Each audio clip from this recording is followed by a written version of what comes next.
Hi guys, today is my 7th day, so I'm so excited for tomorrow's kanang removing of suture.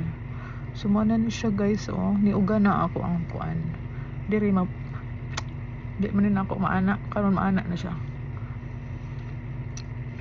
Then akong nagyapon ang discoloration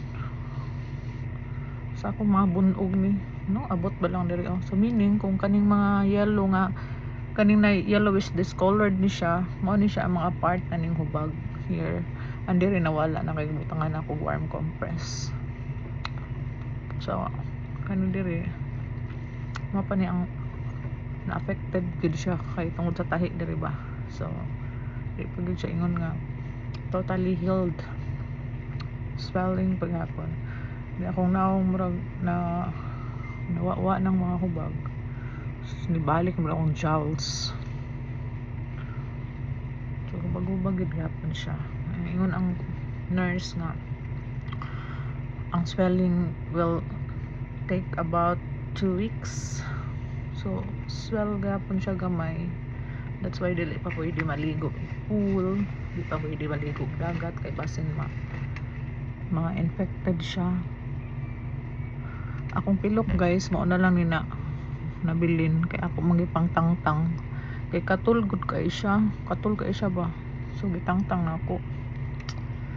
So man guys, I'm so excited for tomorrow para makita na gid nako ang full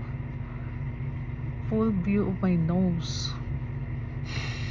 Kani tangtangon yung mga tahi kani siya, gamay na ako ang kuan guys, akong ilong no dili na siya lisngag, pero kani siya dako pa siya tan-awon kay kuan man siya kanang dili pa siya gid totally healed, swell pa siya niya guys. Akong ilong no islahi sa uban, akong ilong is normal, dili kay siya wala ko nagbakuan katubitang mo imong kolomela ba ni or tip dai nimo nga mugawas niya ang kolomela sulod. Akong gusto kay even lang ba, gamay lang siya nga kuan maklaro ang iyang tip. Gusto rin kog normal nga changes akong ilong, dili ko ganahan og drastic kay lain pug ayo nga taas kay tag ilong ya Pinay biya ta, di ba?